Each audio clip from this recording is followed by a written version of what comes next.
भगवान है या नहीं है? मन को ही सुलझा लेने का नाम भगवान है। फिल्म आई थी ना, उसमें अपुनिच भगवान है। कभी कभी अपन को लगता है अपुनिच भगवान है। तो भगवान अगर तुम्हारी कहानी का एक किरदार है तो फिर तुम ही भगवान हो भैया, क्योंकि वो कहानी तुम ही ने रची है। या चलो तुमने नहीं रची है तो उस कहानी में भरोसा करने वाले तो तुम ही हो, तो फिर अपुनिच भगवान है। नास्तिक वो नहीं है जो भगवान को नहीं मानता, नास्तिक वो है जो नकली भगवान को मानता है। और आस्तिक कौन है? जो असली भगवान को जानता है। बचपन से ही हम भी जब मंदिर जाते थे तो बचपन से यही बताया जाता था कि भगवान जी से जो मांगना है अच्छा सा वो जाकर के आप मांग लो। हाँ, इससे गलत कोई धर्म का और मंदिर का दुरुपयोग हो नहीं सकता। इस बहुत बहुत बुरा दुरुपयोग है, ये बहुत बुरा दुरुपयोग है। मनोकामनाओं की पूर्ति नहीं, मनोकामनाओं से मुक्ति, ये धर्म होता है। मैं 2 रुपया छोड़ने को तैयार नहीं हूँ जिंदगी में, और ये सामने खड़े हुए हैं, इन्होंने अयोध्या का राज्य और लंका का सोना दोनों छोड़ दिया। ये याद आना चाहिए ना मूर्ति के सामने। मूर्ति का उद्देश्य ये होता है कि आपको आपकी हीनता याद दिलाए और साथ ही साथ ये भी याद दिलाए कि हीन रहे आना आपकी अनिवार्य नियति नहीं है। आचार्य जी, आजकल भूत प्रेतों का बहुत जोर है। धर्म का जैसे मतलब ही बन गया है भूत प्रेत, और जो भूत प्रेत विशेषज्ञ बाबा लोग हैं या यूट्यूबर्स हैं वो सुपर पॉपुलर हो रहे हैं। तो ऐसे में लोगों के सामने या लोगों को जब हम समझाते हैं कि भूत प्रेत अंधविश्वास है, तो हमारे सामने एक बड़ा खास तर्क आता है कि अगर भूत नहीं है तो फिर भगवान भी नहीं है, और अगर भगवान है तो भूत भी है। तो लोगों ने भूतों और भगवान का संबंध आपस में जोड़ दिया है। तो हम आज आपसे इसी बारे में चर्चा करना चाहते हैं। आचार्य जी, पहले तो हम ये समझना चाहते हैं कि भगवान है क्या, फिर इसके बाद हम आपसे सही सवाल रखेंगे कि भगवान और भूतों में क्या रिश्ता है। बहुत लंबा चौड़ा टॉपिक उठा लिया है चर्चा के लिए। तो बात अगर पूरी समझनी हो तो ध्यान और धीरज दोनों होना चाहिए। पूरी दुनिया की हमें यात्रा करनी पड़ेगी अगर हमें समझना है कि भगवान क्या है। फिर भूत की बात तुम बाद में कर लेना, तुम्हारा मन होगा तो हमारी शुरुआत होती है हमसे ही, है ना। हम माने मन, इंसान का जो मन होता है ना, वो अपने आप को लेकर के संतुष्ट नहीं होता। तो मैं आपको दुनिया में आपको कोई बिरला ही आदमी मिलेगा जो अपने आप से खुश होगा पूरे तरह, जो कहेगा पूर्ण हूँ, संतुष्ट हूँ, तृप्त हूँ, ऐसा मिलेगा नहीं। तो कोई कमी लगती रहती है, ऐसा लगता है कोई ऐसी चीज़ है जो भी पता नहीं है। और मन को किसी बहुत बड़ी वस्तु की तलाश रहती है, तो वो खोजता रहता है कि सबसे बड़ी चीज़ क्या है दुनिया में, कि सबसे बड़ा क्या होता है। जो सबसे बड़ी चीज़ मिल जाए मैं उसको ही पा लूँ, उसके साथ बिल्कुल एक हो जाऊँ और उस चीज़ को अपने घर ले आऊँ। तो ये इंसान के मन की हालत होती है। और धर्म की, भगवान की शुरुआत यहीं से होती है। कहाँ से होती है? मन की हमारी जो हालत है, इंसान के मन की हालत कुछ ठीक होती नहीं है जन्म से ही। तो हमारा मन है वो खुद से, हमने कहा, संतुष्ट नहीं है और वो कुछ खोज रहा है। ठीक है, भगवान तक पहुंचना चाहते हो तो मन से शुरुआत करनी पड़ेगी, वो हमने करा है। तो हमारा मन है वो कुछ खोज रहा है, संतुष्ट है नहीं। तो अब वो क्या करे? अब उसके पास 2 विकल्प होते हैं, 2 रास्ते। और ये 2 रास्ते नहीं होते हैं, ये दुनिया में 2 तरह के लोग होते हैं। ये दुनिया में 2 तरह के लोग होते हैं, इनको अच्छे से समझना, क्योंकि ये जो 2 तरह के लोग होते हैं इससे हमें पता चलेगा कि 2 तरह के भगवान होते हैं। आगे 2 तरह के भगवान आने वाले हैं। तो एक तरह के लोग वो होते हैं जो कहते हैं कि अरे ये रही इतनी बड़ी दुनिया, हम पैदा होते हैं तो हमें अपनी आंखों से दुनिया दिखाई देती है ना, इतनी बड़ी दुनिया ये रही। तो हम कहते हैं कि मन को जो भी समस्या है, जो भी बेचैनी है, जो भी उसको चाहिए, वो इस दुनिया में ही कहीं ना कहीं मिल जाएगा। इतनी बड़ी दुनिया है, इसमें भी नहीं मिलेगा क्या? मन जो कुछ मांग रहा होगा यही मिल जाता है। और बच्चे का छोटा होता है, उसका अनुभव भी ऐसा ही रहता है। उसको बिस्कुट चाहिए, कहाँ मिल जाता है? घर में मिल जाता है, घर में नहीं मिलता तो दुकान में मिल जाता है। तो दुनिया में ही मिल जाती है उसको चीज़ जो चाहिए।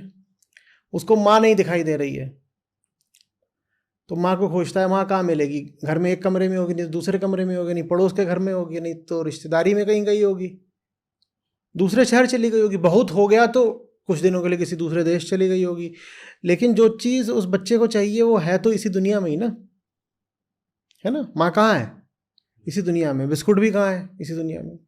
तो ये पहले तरीके के लोग होते हैं और यही लोग ज़्यादा होते हैं। इन्हें लगता है कि इनके मन को जो चीज़ चाहिए वो निश्चित रूप से इसी दुनिया में ही कहीं ना कहीं है। और वो ऐसा सोच रहे होते हैं तो उनके पास इसका कुछ कारण भी है, क्योंकि उनके अनुभव ने उनको बार बार बताया है कि जो भी कुछ किसी भी इंसान को कभी भी मिला है वो कहाँ मिला है? दुनिया में। दुनिया में ही मिला है। तो कहते हैं भाई दुनिया में ही होगा। तुम्हारी कोई चीज़ खोई है कभी जो जो दुनिया माने, संसार माने, जगत माने, ब्रह्मांड के अलावा भी कहीं मिली हो? कुछ हुआ है? कभी कुछ खोया तुम्हारा? ये कोट खो जाए तुम्हारा, तुम कहाँ खोजने जाओगे? एक कमरे में खोजोगे, अलमारी के नीचे खोजोगे, जाके देखोगे इन्होंने अपने सूटकेस में तो नहीं छुपा लिया। माने कहीं ना कहीं इसी दुनिया में ही कहीं होगा। तुम्हारा भी कुछ खो जाए दुनिया में। तो उनके पास कारण है कि वो कहते हैं कि हमारा जो कुछ भी खोया हुआ है या जो हमें चीज़ चाहिए, जिस ऊंची से ऊंची चीज़ की मन को तलाश है, वो इस दुनिया में ही होगी। ये एक तरह के लोग होते हैं और हमने कहा यही तादाद में बहुत ज़्यादा है। ऐसे समझ लो ये 99% लोग हैं दुनिया के, जिनको जो चाहिए उनको लगता है कि दुनिया में ही मिलेगा। तो उनको अगर भगवान भी चाहिए, और भगवान माने क्या? वो आखिरी चीज़ जो हमें चाहिए, वो जो सबसे ऊंचा है, वो जो सारी इच्छाओं की पूर्ति कर देता है, उसको बोलते हैं भगवान।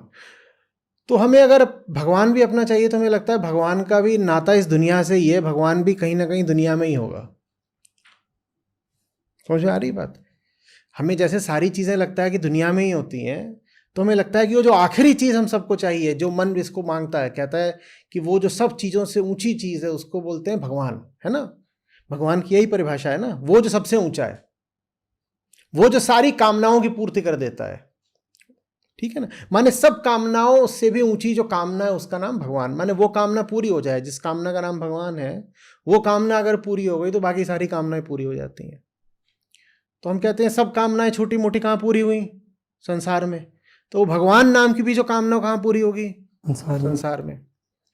तो ज़्यादातर लोगों ने, हमने कहा 99% लोगों ने भगवान को दुनिया में कहीं बैठा दिया है। ये एक तरह के लोग होते हैं। ठीक है? अब बाकी सब चीज़ें तो दिखाई पड़ती हैं। कोई चीज़ हो दुनिया में तो कभी ना कभी तो दिखेगी। खोई भी पड़ी है तो खोजने पे कहीं ना कहीं तो दिख ही जाती है। आप उसको हाथ से उठ पकड़ लेते हो। पर्वत की कोई चोटी उस तक आज तक कोई नहीं पहुंचा था, लेकिन फिर भी कोई ना कोई कभी ना कभी पहुंच ही जाएगा। कोई भी चीज़ दुनिया में खोई हो कभी ना कभी तो मिल जाती है। आज नहीं मिली तो 700 साल बाद मिल जाती है। अब भगवान तो दुनिया में लेकिन कहीं दिखाई पड़ते नहीं। लेकिन मेरा कहना यही है कि भगवान हैं तो दुनिया में ही कहीं, और दुनिया में दिखाई पड़ते नहीं। तो फिर मैं कह देता हूँ इस दुनिया के पार भी एक दुनिया है, भगवान वहाँ रहते हैं, इसलिए दिखाई नहीं पड़ते।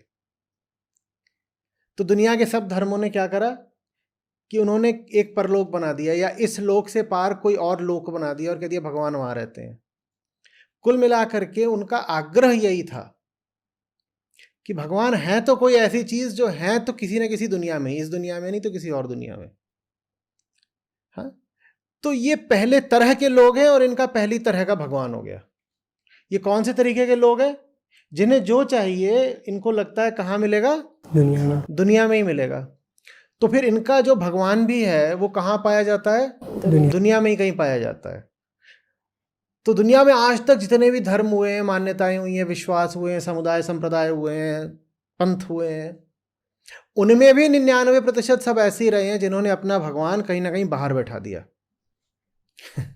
भारत में, अफ्रीका में, अमेरिका में, यूरोप में, जापान में, जहाँ जहाँ मनुष्य की चेतना ने थोड़ी आंखें खोली, चाहे वो मेसोपोटामिया हो, चाहे वो मिस्र हो, चाहे वो चीन हो, भारत हो, वहाँ वहाँ आप पाते हो कि शुरुआत ऐसे ही हुई कि भगवान को क्या किया गया, बाहर कहीं बैठा दिया गया, यही माना गया। तो 99% जो पंथ और धाराएं और धार्मिक मान्यताएं शुरू हुई, उनमें भगवान को यही माना गया कि भगवान इस दुनिया से ही संबंधित कुछ हैं और इस दुनिया में ही कहीं इधर उधर बैठे हुए हैं, बाहर कहीं पर हैं। और हम कह रहे हैं कि 99% लोग भी ऐसे ही होते हैं।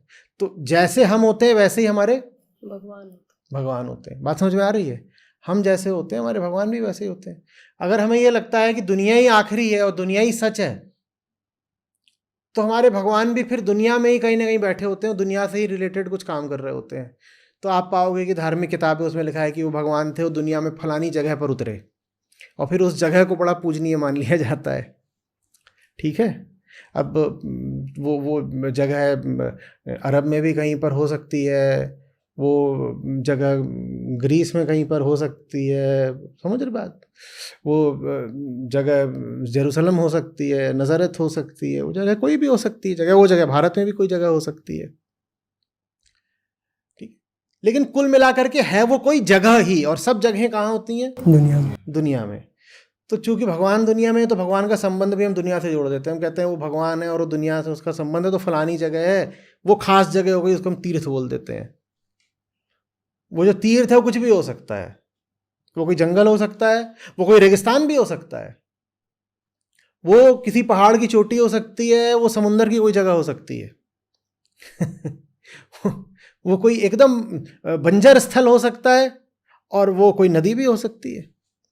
लेकिन इन सब में साझी बात क्या है? चाहे वो समुंदर हो, चाहे पहाड़ की चोटी हो, चाहे नदी हो, चाहे जंगल हो, गुफा हो, इन सब में साझी बात क्या है? ये सब क्या है? दुनिया की जगहें हैं। तो इन दुनिया की जगहों से हम किसका रिश्ता जोड़ रहे हैं?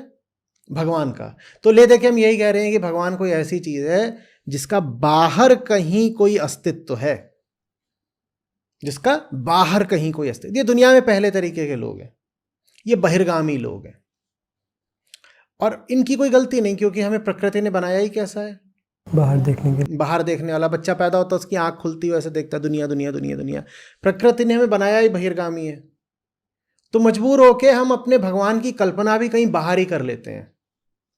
और ये दुनिया में, मैंने कहा 99% लोग भी ऐसे हैं, और दुनिया में 99% धर्म और मान्यताएं भी ऐसी ही हैं जहां भगवान को बाहर की कोई चीज माना जाता है। और बाहर जब भगवान दिखाई नहीं देता तो क्या कल्पना करी जाती है? हमने कहा किसी और लोक कि है तो बाहर ही, बस हमें दिखाई नहीं दे रहा, तो किसी और लोक में है, या कि बाहर है, इसी लोक में है, पर अदृश्य है तो हम कहते हैं पर अदृश्य है तो इधर ही है, घर के अंदर उधर कहीं घूम रहा है, वहां बैठा है, इधर ऐसा लेकिन अदृश्य है। समझ में आ रही है बात? तो ये पहले तरीके के लोग हुए, और उनका पहले तरीके का भगवान हुआ। फिर एक दूसरे तरीके के लोग होते हैं जो बहुत कम पाए जाते हैं। वो 1% क्या, वो 0.01% होते हैं वास्तव में। वो कहते हैं भाई साहब ये बताइए तकलीफ क्या है आपको? शुरुआत जरा तकलीफ से करें, दवाई बाद में ढूंढ लेंगे। तकलीफ ही नहीं पता तो कौन सी दवाई ढूंढ लेंगे? तो कहते हैं तकलीफ का क्या नाम था? एकदम शुरू में हमने आज बात करी थी 5 मिनट पहले, मन। तकलीफ का क्या नाम था? यही आदमी की तकलीफ है जिसका नाम है मन। तो कहते हैं कि मन की तकलीफ है ना, और मन कह रहा है मुझे कोई ऐसी चीज दो जो सबसे बढ़िया, सबसे ऊंची हो, जिससे सब कामनाओं की पूर्ति हो जाती हो, जिसको पाना जीवन का सर्वोत्तम सर्वोच्च लक्ष्य हो। मन यही तो कह रहा है। तो कह रहे मन ही तकलीफ में है, तो फिर सबसे ऊंची चीज मन के लिए क्या हो सकती है? मन की तकलीफ का दूर हो जाना। ये तो एकदम सीधी बात हो गई। कह रहे हाँ ये बात तो सीधी है, लेकिन ज्यादातर लोगों को सूझती नहीं है ये बात। कहते मन जब तकलीफ में है तो मन के लिए सर्वोत्तम सर्वोच्च परम क्या हो सकता है? यही कि मन ही ठीक हो जाए, मन ही ठीक हो जाए। तो ये लोग फिर बाहर दौड़ नहीं लगाते। ये कहते हैं तकलीफ तो मन में है ना, तो बाहर दौड़ लगा के क्या मिलेगा? तकलीफ भीतर है, मैं बाहर क्या ढूंढने जा रहा हूं? जैसे संतों ने कहा ना, मोको कहां ढूंढे रे बंदे, मैं तो तेरे, वही बात है वो। मैं तो तेरे पास में, माने क्या, जो इलाज है, जो समाधान है, वो तकलीफ के बिल्कुल पास ही है। तुम कहाँ इधर उधर ढूंढ रहे हो दुनिया भर में जाके। तो कहते हैं मन की तकलीफ ये है कि मन बेचैन है। तो जो ऊंची से ऊंची चीज है उसका नाम ही हमने भगवान रखा है ना। तो जो ऊंची से ऊंची चीज है इस बेचैन मन के लिए, वो तो चैन हुआ। बात कुछ है कि ठीक नहीं? अगर मन बेचैन है तो मन के लिए ऊंची से ऊंची चीज क्या हो गई? चैन। और जो उच्चतम है उसी का हम क्या नाम देते हैं? भगवान। भगवान। तो मन की शांति का नाम ही भगवान है फिर। लेकिन ये समझने वाले लोग दुनिया में बहुत बिरले हुए, बहुत कम हुए, जिन्हें बात समझ में आई कि भगवान कहीं बाहर नहीं घूम रहे किसी लोक में, भगवान किसी जगह पर नहीं बैठे हैं, भगवान का किसी भी समय से, जगह से कोई रिश्ता नहीं है। भगवान तो मन की शांति का नाम है। तो मन की उस शांति को एक विशेष नाम दिया गया। जिन्होंने जाना उन्होंने नाम दिया, बाकी लोगों को तो कोई मतलब ही नहीं। जिन्होंने जाना उन्होंने नाम दिया, उन्होंने कहा आत्मा है मन की शांति का नाम। आत्मा क्या मतलब होता है? निर्मल मन को आत्मा बोलते हैं, शांत मन को आत्मा बोलते हैं, समझदार मन को आत्मा बोलते हैं। समझ में आ रही बात? आत्मा क्या है? तुम भीतर से ठीक हो गए बिल्कुल, इस तुम्हारी स्थिति को आत्मा बोलते हैं। तो ये दूसरे किस्म का भगवान हुआ, उसका क्या नाम है? आत्मा। ये दूसरे तरह के लोग हुए और ये दूसरे तरह का भगवान हुआ। इस भगवान का नाम है आत्मा। ठीक है। अब ये जो दो तरह के लोग हैं, इनके दो अलग अलग तरीके के भगवान हैं। इसमें भगवान और भगवान में बड़ा अंतर होता है। ये बात सुनने में बड़ी अजीब लगेगी, लेकिन समझना, भगवान और भगवान में बड़ा अंतर होता है। एक भगवान वो है जो तुम्हारी चेतना की निपट ऊंचाई का नाम है, जो तुम्हारी चेतना के आकाश के बिल्कुल साफ हो जाने का नाम है, जो तुम्हारे भीतर से बिल्कुल बोधवान, बुद्ध, शुद्ध हो जाने का नाम है। एक भगवान वो है। और एक भगवान वो है जिसको तुम बाहर इधर उधर जाकर के खोजते फिरते हो। कोई बोलता है अरे वो मिट्टी के नीचे रहता है, कोई बोलता है फलानी गुफा में रहता है, कोई बोलता है वो फलाने आसमान में रहता है, कोई बोलता है फलाने वन में पाया जाता है कभी कभार। ये सब चलता है। तो ये दो तरह के लोग हैं और इनके दो अलग अलग तरीके के भगवान होते हैं। अब ये तुम जानो कि इसमें से असली भगवान किसको मानना है। समझ में आ रही है बात? अगर भगवान तुमसे बाहर की कोई चीज है तो भगवान माने तुम्हारी कल्पना, और तुम्हारी कल्पना माने तुम्हारे भीतर किसकी कल्पना? तुम्हारे मन की। और ये सारी आज की बातचीत शुरू ही किससे हुई है? कि मन बीमार है। अब मन बीमार है और यही मन अपनी बीमारी में एक बीमार कल्पना करता है, और उस बीमार कल्पना में तमाम तरीके की चीजें दुनिया में, और उस कल्पना में एक चरित्र और है जिसका क्या नाम है? भगवान। तो उस भगवान से कोई लाभ होगा क्या? तो जो भगवान हमने बाहर बैठा दिया, समझाने वालों ने, ज्ञानियों ने, ऋषियों ने हमें खूब समझाया, ये जो भगवान की तुम बाहर कल्पना करते रहते हो ना, कि भगवान कोई व्यक्ति है जगत में, भगवान का भी अपना कोई व्यक्तित्व है, हाँ, या भगवान कोई भी ऐसी चीज है जिसके बारे में सोचा जा सकता है या कोई कहानी कही जा सकती है, ये पागलपन है ऐसे कहना। दुनिया में तो यही सब पाए जाते हैं ना, लोग पाए जाते हैं, जगहें पाई जाती हैं, चीजें पाई जाती हैं। कह रहे भगवान का नाता लोगों से क्यों जोड़ रहे हो? भगवान को भी तुम क्यों एक व्यक्तित्वधारी बना रहे हो? भगवान को भी क्यों देहधारी बना रहे हो? भगवान का नाता तुम तमाम उन सब चीजों से क्यों जोड़ रहे हो जो सांसारिक है? भगवान को भी तुम कह रहे हो कि एक देह है, कपड़े पहना रहे हो, भगवान को भी कह रहे हो फिर भगवान ने ऐसा कहा, फिर भगवान ने आ गए, फिर भगवान, क्यों कर रहे हो? ये सब करके तुम्हें कुछ नहीं मिलेगा। समझाने वालों ने खूब समझाया, हजारों साल समझाया है, पर हमें समझ में नहीं आया है। क्योंकि 99% लोगों की वृत्ति क्या होती है? किधर को देखने की? बाहर को। जब उन्हें सब कुछ बाहर ही बाहर देखना है तो उनको लगता है भगवान भी कहीं बाहर ही है, बाहर ही है, भगवान भी कहीं बाहर ही है। और दूसरा भगवान होता है जो अपने भीतर होता है, उस भगवान का क्या नाम होता है? आत्मा। हाँ, ये जो भीतर वाला भगवान होता है जिसको हम कहते हैं आत्मा, इस भगवान को जो जान लेता है उसके मन को चैन मिल जाता है। समझ में आ रही है बात ये? तो भगवान वाला मुद्दा स्पष्ट है। इतनी आसानी से कैसे स्पष्ट हो गया? किसी को स्पष्ट नहीं होता। हम कह रहे हैं हजारों सालों से समझाने वालों ने समझाया है, लोगों को नई बात समझ में आई है। आप लोग तो बहुत अपूर्व हो गए, झट से समझ गए। बताइए क्या नहीं समझ में आया? इसमें आचार्य जी एक तो ये है कि अभी आपने कहा कि भगवान जो है, पहले जो 99% लोग जिन्हें भगवान मानते हैं वो कल्पना है। तो मेरा एक सीधा सवाल है कि भगवान है या नहीं है? मन है। मन ना होता तो आप ये सवाल ना पूछते। मन था और मन में कुछ खलबली मची, कुछ खुजली, कुछ बेचैनी हुई, तभी तो आपने सवाल पूछा। तो मन है ना, और मन बेचैन है तभी आपने सवाल पूछा। तो मन अगर बेचैन है तो मन को चैन चाहिए ना।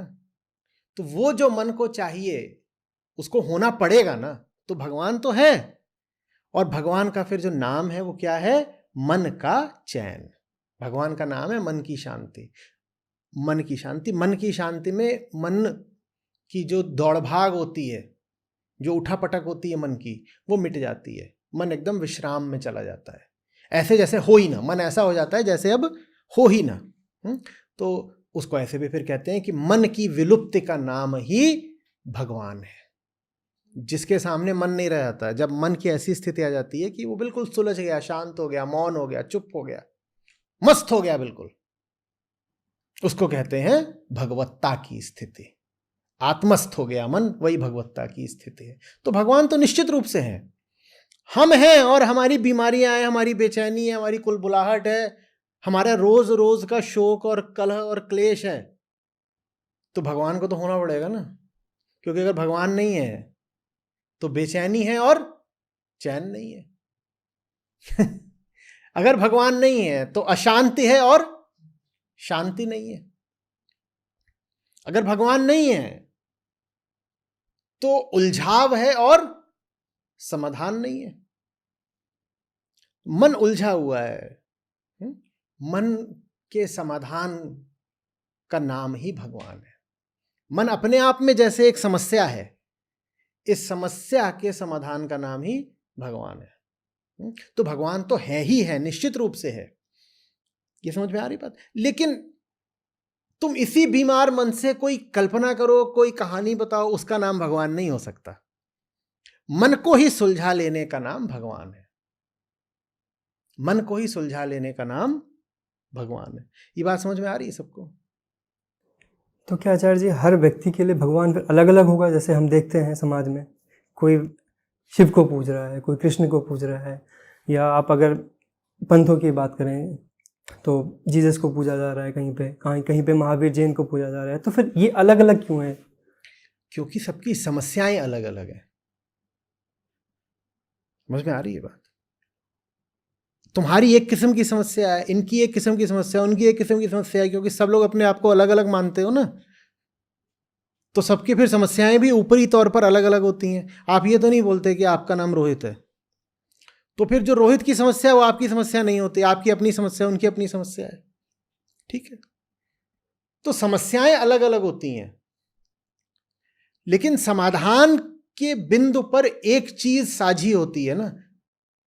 तुम्हारी समस्याएं थी, वो समस्याएं तुम्हारी थी, उनकी समस्याएं थी, उनकी थी, आपकी समस्याएं थी, वो आपकी थी। लेकिन जब समाधान हो गया तो एक चीज तीनों में साझी आ गई। क्या? अब समस्या नहीं रही, नहीं है। अब समस्या नहीं है। तो समस्याएं अलग अलग होती हैं, समाधान तो एक ही होता है ना।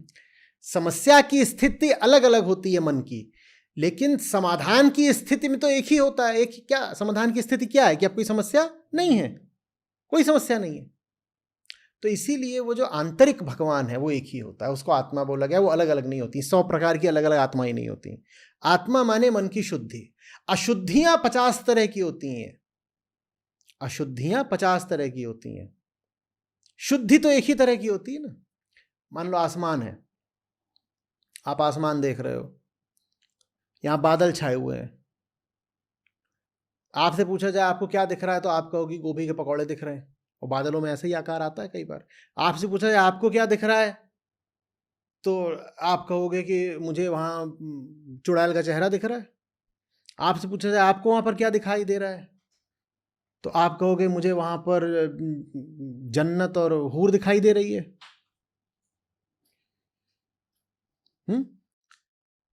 ये सब आप तभी तक कह सकते हो ना जब तक कि बादल हैं। जब बादल छट गए तो क्या सबको कुछ अलग अलग दिखाई देगा? तब तो बस आकाश है निरभ्र साफ। तो समाधान एक होता है, समस्याएं अलग अलग तरीके की होती हैं, समाधान की स्थिति में तो सब एक हो जाते हैं।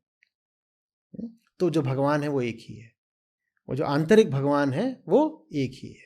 हाँ, लेकिन सबकी समस्याएं अलग अलग हैं, तो सब अलग अलग रास्तों से उस समाधान तक जाते हैं, लेकिन समाधान की स्थिति में सब कुछ एक है। तो वो एक ही भगवान है और वो भीतर बैठता है। आचार्य जी, अभी आपने कहा कि भगवान बाहर नहीं है, भीतर है। पर जब हम कहते हैं कि भगवान बाहर है, तो तब कम से कम ये रहता है कि हमसे बड़ा कुछ है जो हमसे बाहर का है, हमारे भीतर नहीं है। लेकिन जब हम कहते हैं कि भगवान हमारे भीतर है, तो हमने खुद को ही, एक संभावना बन जाती है कि खुद को ही सबसे बड़ा बता दिया, और वहां पर फिर अहंकार को बहुत सहूलियत हो जाती है। आपने जब कहा कि भगवान आपसे बाहर है, तो ये किसने कहा? आपने कहा कि भगवान ने कहा? आपने कहा ना। तो आप अगर बीमार हो, आप अगर बेहोश हो, जो हमारी स्थिति होती है मानवता की पूरी, तो आप जो भी कुछ अपने से बाहर देख रहे हो वो कितना बड़ा हो सकता है? एक बेहोश आदमी, एक आदमी नशे में है, वो आपसे आके गए कि मुझे अभी एक बहुत विशाल पहाड़ दिखाई दे रहा है, तो कितना विशाल है वो पहाड़? जितना गहरा उसका नशा है। तो जब आपकी हालत खराब है तो आप बाहर की किसी अपनी ही बात का कैसे भरोसा कर सकते हो? भूलिएगा नहीं कि बाहर भगवान है, ये बात आपने ही कही है, किसी और ने नहीं कही है। और आपकी हालत ठीक नहीं है तो आपकी कही किसी भी बात का क्या भरोसा करना है आपको? उससे अच्छा ये है ना कि अपनी हालत ठीक करो। हमारी ही जो बिल्कुल साफ हालत है उसका नाम होता है भगवान। इंसान की ही जो सर्वोच्च संभावना है उसका नाम होता है भगवान। पर आचार्य जी, जैसे भक्ति होती है, तो भक्ति तो हमेशा दो लोगों के बीच ही होती है, कि एक भक्त है और एक वो है जिनकी भक्ति हो रही है, और वो अक्सर आपसे बाहर ही होते हैं। आपसे अलग होने चाहिए, बाहर मत बोलिए, अलग। हाँ, तो अलग तो होना ही चाहिए भक्ति के लिए। और भक्ति बहुत प्यारी, बहुत मीठी चीज है। भक्ति होती है आपकी जो वर्तमान स्थिति है और जो आपकी सर्वोच्च संभावना है, इन दोनों के बीच निचली चीज कौन सी है? जो मेरी वर्तमान स्थिति है वो बहुत ऐसी बेकार की स्थिति है, उसको बोलते हैं भक्त। वो उसको बोलते हैं भक्त। मैं जैसा हूं, मैं ठीक नहीं हूं, मैं जैसा हूं, मेरी उस हालत को बोलते हैं भक्त। और मैं जैसा हो सकता हूं, अच्छे से अच्छा, ऊंचे से ऊंचा, शुद्ध से शुद्ध, उसको बोलते हैं भगवान। तो आचार्य जी, भक्ति में भगवान की कोई अहमियत है कि भगवान किसी को मानेगा भक्त, फिर उसके बाद आगे को बढ़ेगा? ये भाव तो रखना ही पड़ेगा ना कि मैं जैसा हूं ऐसा ही रहे आना मेरी नियत ही नहीं है, मैं इससे बेहतर हो सकता हूं। और वो जो तुम बेहतर से बेहतर हो सकते हो वही भगवान है। तो भक्ति का मतलब ये नहीं होता कि बाहर वाले किसी को पूजने लग गए। भक्ति का मतलब होता है कहना कि मैं इस बात के प्रति समर्पित हूं। भक्ति में समर्पण का बड़ा महत्व होता है ना। भक्त माने जो समर्पण कर पाए।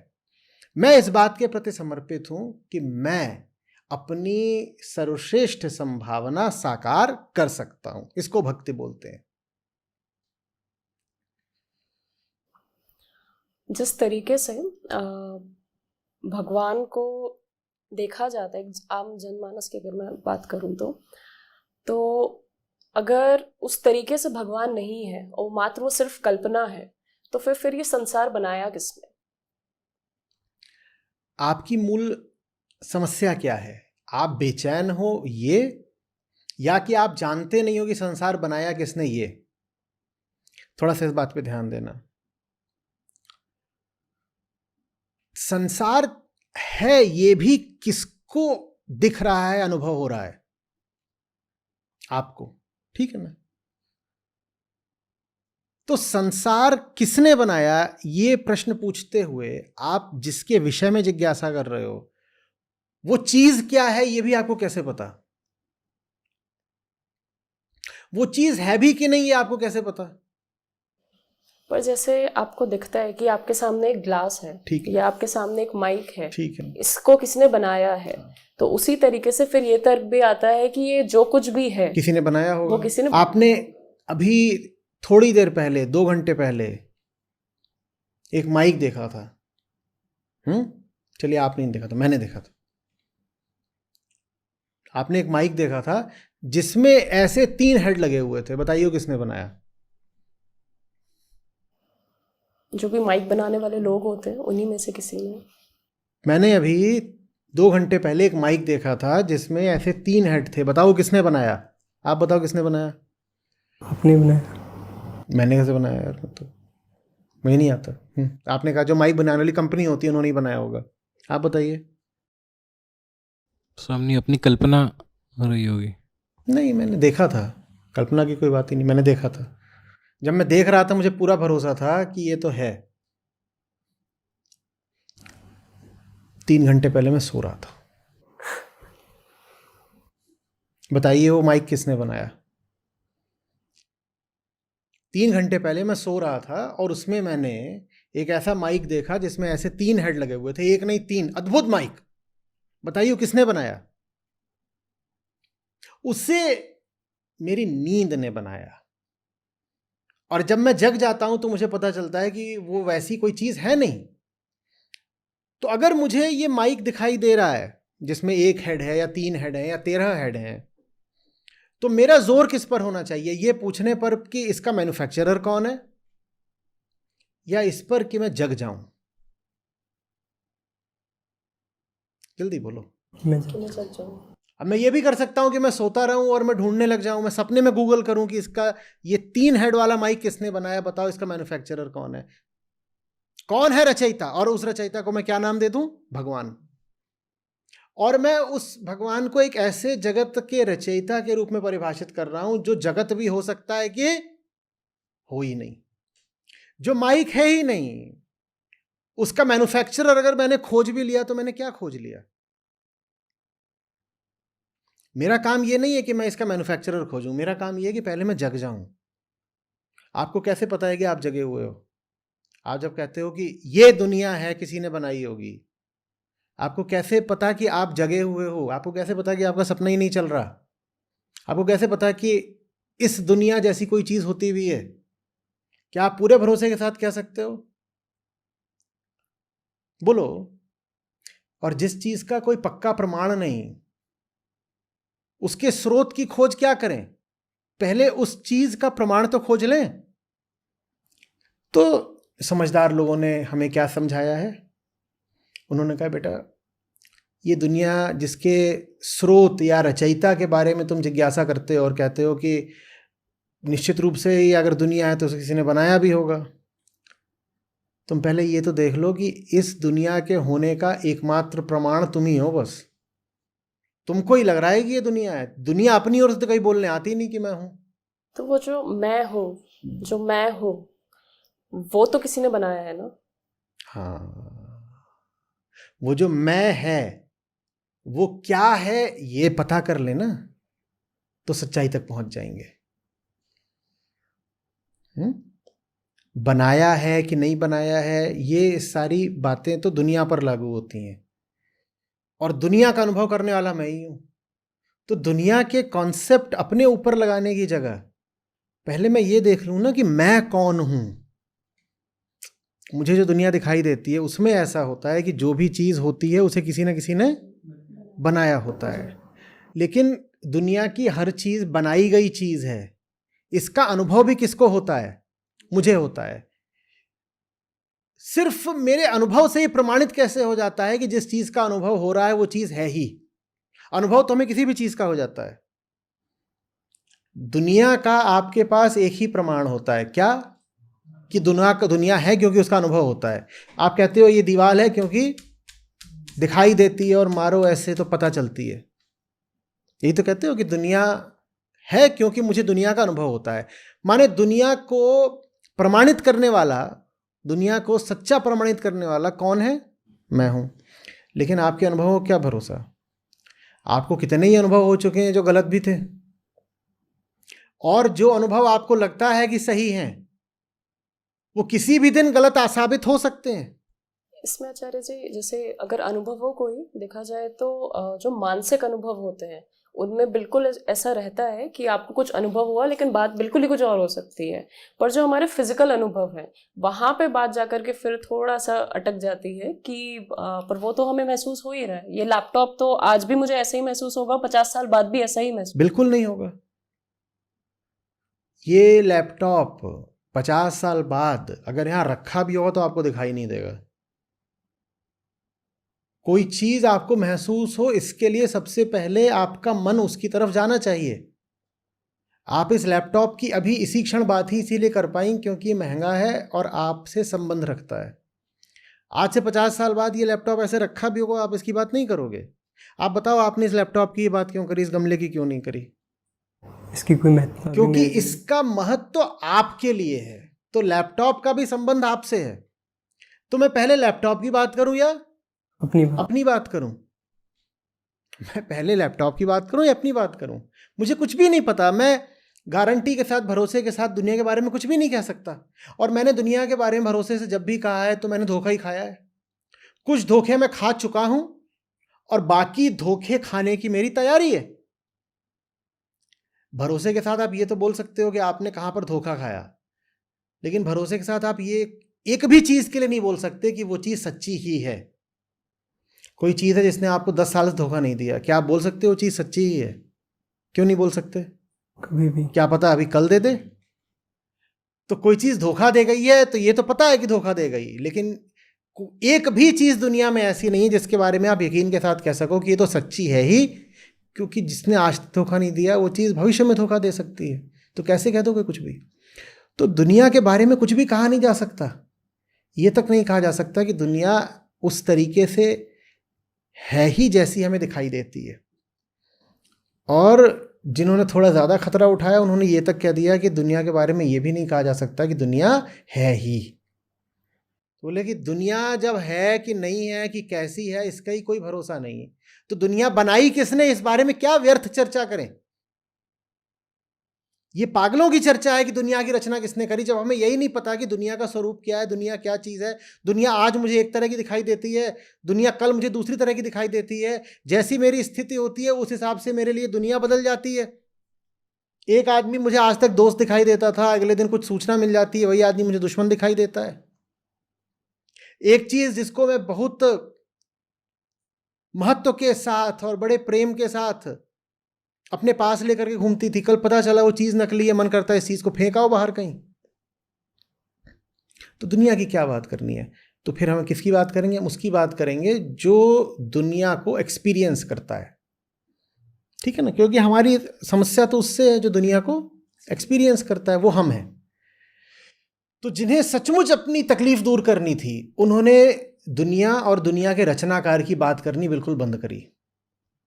उन्होंने बात करनी शुरू करी मन की। उन्होंने कहा ये मन क्या है, हम मन के भीतर जाएंगे, मन को खोजेंगे। और मन की ही साफ स्थिति को, मन की ही उच्चतम स्थिति को उन्होंने नाम दिया भगवान का। समझ में आ रही है बात? तो दुनिया में दो तरह के लोग होते हैं, हम इस बात को दोहरा रहे हैं। एक जो ऐसे बिल्कुल हाथ फैला करके और आंखें चौड़ी करके दुनिया में इधर उधर भागते रहते हैं, उनको यही लगता है कि दुनिया में ही कहीं इधर उधर भगवान है।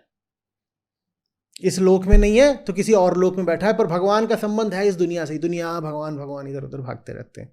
एक वो लोग हैं, और हमने कह रहा है ऐसे ही लोग दुनिया में 99.9% हैं। और फिर हमने कहा लेकिन कुछ लोग होते हैं जो समझ जाते हैं कि दुनिया में भागने का कोई खेल है नहीं, समस्या भीतर है, और उसी समस्या के समाधान का नाम ही भगवान है। उस समाधान को आत्मा कहा गया है, उसी समाधान को आत्मा कहा गया है। ठीक है, तो वही वही वही असली भगवान है। अब इसमें मैं फिर तुम लोगों से अब एक सवाल पूछता हूँ, तुम्हें जवाब देना है। बताओ, आस्तिक कौन है और नास्तिक कौन है? आस्तिकता नास्तिकता की फिर सही परिभाषा क्या हुई? जो मन को जानने का प्रयास करेगा। नास्तिक वो नहीं है जो भगवान को नहीं मानता, नास्तिक वो है जो नकली भगवान को मानता है। और आस्तिक कौन है? जो असली भगवान को जानता है, जो असली भगवान की खोज में है, उसका नाम है आस्तिक। और जो दुनिया में इधर उधर भगवान के पीछे दौड़ रहा है, उसी को नास्तिक बोलते हैं।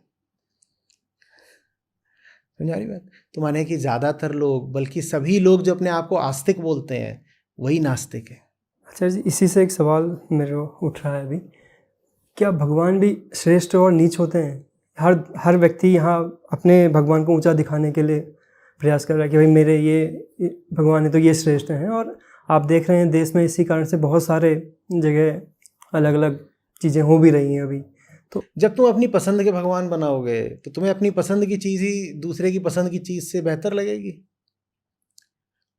कोई माँ बोलती है कि मेरा बच्चा पड़ोस के बच्चे से नीचे का है, क्यों नहीं बोलती? वो एकदम ही सड़ेला थकेला बच्चा होगा तो भी माँ को क्या लगता है, मेरा चिंटू बेस्ट है, यही लगता है ना। हाँ, वैसे ही है। आपकी प्रियतमा होती है, आप यही तो बोलते हो, तुमसे सुंदर कौन है, तुझसे खूबसूरत पूरी दुनिया में कोई नहीं है। तो उसी तरीके से तुमने जब अपना भगवान पकड़ा है, तुमने दी ट्रुथ तो पकड़ा नहीं है, तुमने माई गॉड पकड़ा है। ये दो बहुत अलग अलग चीजें हैं। द ट्रुथ, वो जो द ट्रुथ है वो सब्जेक्टिव नहीं होता, और जो माई गॉड है वो सब्जेक्टिव होता है। जो द ट्रुथ है वो सत्य है, वो व्यक्तिगत नहीं होता है ना। और जो है कि मेरा भगवान, वो तो फिर आपका है, तो आपकी चीज है, आपने बनाया है, आपकी अपनी भाई, तो आपका वो व्यक्तिगत चीज है, उसके साथ आपका अहंकार जुड़ा होता है। सत्य के साथ आपका अहंकार नहीं जुड़ सकता। भगवान के साथ आपका अहंकार खूब जुड़ा होता है, इसीलिए भगवान को लेकर के इतनी लड़ाइयाँ होती हैं। मेरा भगवान तेरे भगवान से बेहतर है। विज्ञापन आता था टीवी में, उसकी साड़ी मेरी साड़ी से सफेद कैसे? तो वैसे ही है कि तेरे मंदिर का गुंबद मेरे मंदिर से ज्यादा ऊंचा कैसे, या मेरी मस्जिद से, या मेरे चर्च से। तो सत्य को मानना एक बात है और भगवान को मानना बिल्कुल दूसरी बात है। सत्य को मानने का मतलब होता है भीतर वाले भगवान का अनुयायी होना। जब आप भीतर वाले भगवान के भक्त होते हो तो फिर आप होते हो सत्य के खोजी, सत्य के आग्रही। और जब आप बाहर वाले भगवान के पीछे भागते हो तो फिर आपकी पूरी जिंदगी यही करते बीतती है कि मेरा भगवान तेरे भगवान से बेहतर है। ठीक वैसे जैसे मेरी गाड़ी तेरी गाड़ी से बेहतर है, मेरी शर्ट तेरी शर्ट से बेहतर है, मेरा तर्क तेरे तर्क से बेहतर है। दो लोगों में बहस हो रही हो, कोई पीछे हटने को तैयार होता है क्या? मेरा तर्क तेरे तर्क से बेहतर है, तो ऐसे ही मेरा भगवान तेरे भगवान से। इसमें बात इसकी है ही नहीं कि भगवान बेहतर है कि नहीं है, इसमें तो बात मेरे तेरे की है, अहंकार की है। तो इसलिए लोग लड़ते हैं एक दूसरे से। जब तक भगवान को हम बाहर की किसी शय के रूप में देखते रहेंगे तब तक धर्म के नाम पे लड़ाइयाँ होती ही रहेंगी। ये बात अच्छे से समझ लो। बहुत सारे लोग यही बोल करके अपने आप को धर्म से अलग कर लेते हैं। वो बोलते हैं religion is the biggest cause of strife and violence and misery in the world. बोलते हैं धर्म के नाम पे जितनी लड़ाइयाँ होती हैं और किसी नाम पे होती ही नहीं, तो हमें धर्म से कोई लेना देना नहीं। जब तक भगवान बाहर की कोई चीज़ है तब तक धर्म के नाम पे रोज़ लड़ाइयाँ होंगी। इसीलिए मानवता को सच्चा भगवान चाहिए जो बाहर नहीं होता, जो यहाँ होता है। यहाँ होता है, जिसका बाहर के किसी रूप रंग आकार से कोई लेना देना नहीं होता। क्योंकि अगर रूप रंग आकार बनाओगे तो तुमने एक रूप रंग आकार बना लिया, अब भाई तुमने बना लिया अपना रूप रंग आकार, आपने अलग अपना रूप रंग आकार बना लिया, इन्होंने अलग बना लिया। इन्होंने बनाया अपनी पसंद का, आपने बनाया अपनी पसंद का, और मेरी पसंद तेरी पसंद से तो बेहतर होगी ही होगी, फिर लड़ाई हो जाएगी तुरंत। तो जब तक भगवान निर्गुण निराकार नहीं होगा तब तक धर्म के नाम पे लड़ाइयाँ चलती रहेंगी। क्योंकि आप जो सगुण भगवान बनाओगे उसके गुण हैं, उसका रूप है, आकार है और उसकी कहानियां हैं, और आपने अपना एक अलग सगुण भगवान बना लिया, उसके भी अपने कुछ कहानियां हैं, उसको लेके मान्यताएं हैं। हो सकता है रूप रंग हो उसका ना हो, पर कहानियां तो हैं उसको लेके, मान्यताएं तो हैं उसको लेकर के, और अब दिन दोनों में लड़ाइयां होंगी जबरदस्त तरीके से। तो धर्म के नाम पे लड़ाइयां सिर्फ तब रुक सकती हैं जब हम भीतर वाले भगवान को पहचाने, फिर किसी से कोई लड़ाई नहीं हो सकती किसी की। तो इसमें आचार्य जी फिर मंदिरों का कोई महत्व है या नहीं? बिल्कुल महत्व है। मंदिर वो जगह है जहां पर जाकर के आपको मन के उपद्रव की व्यर्थता दिखाई दे। हमने क्या कहा, भगवान माने वो जो मन की शांति का नाम है, मन के चैन को ही हमने कहा भगवान। मंदिर वो जगह है जहां मन को चैन आ जाए, ठीक। और ऐसे भी कह सकते हो कि जहां कहीं भी मन को चैन आ जाए उसको मंदिर कह सकते हैं। और अगर कोई ऐसी जगह है जो मंदिर कहलाती है पर वहां मन को चैन नहीं आता तो वो जगह मंदिर कहलाने योग्य नहीं है। और दुनिया के सब धर्मस्थल ऐसे ही हैं जहां जाकर के कोई चैन वैन आता नहीं है। वहां जाकर के मन को अंधविश्वास और मिल जाते हैं, उल्टी पुल्टी धारणाएं, मान्यताएं और मिल जाती हैं। दुनिया के सब धर्मस्थल, चाहे वो मस्जिद हो, मंदिर हो, चर्च हो, गुरुद्वारा हो, वो सब स्तूप हो, कुछ हो, वो सब ऐसे ही है। वहाँ जाओ तो कम ही होगा कि मन शांत या शुद्ध हो जाए, वहाँ जाके मन और विचलित हो जाता है। लेकिन वास्तविक मंदिर की परिभाषा यही होगी कि वहाँ जाकर के मन को चैन मिल जाए, और मन के चैन को ही भगवान बोलते हैं। आचार्य जी, जैसे एक आम व्यक्ति होता है तो उसकी जब सुबह ही होती है तो सबसे पहले कहीं ना कहीं उस दिनचर्या में एक पार्ट रहता है पूजा का, जहाँ पर आप पूजा करते हैं।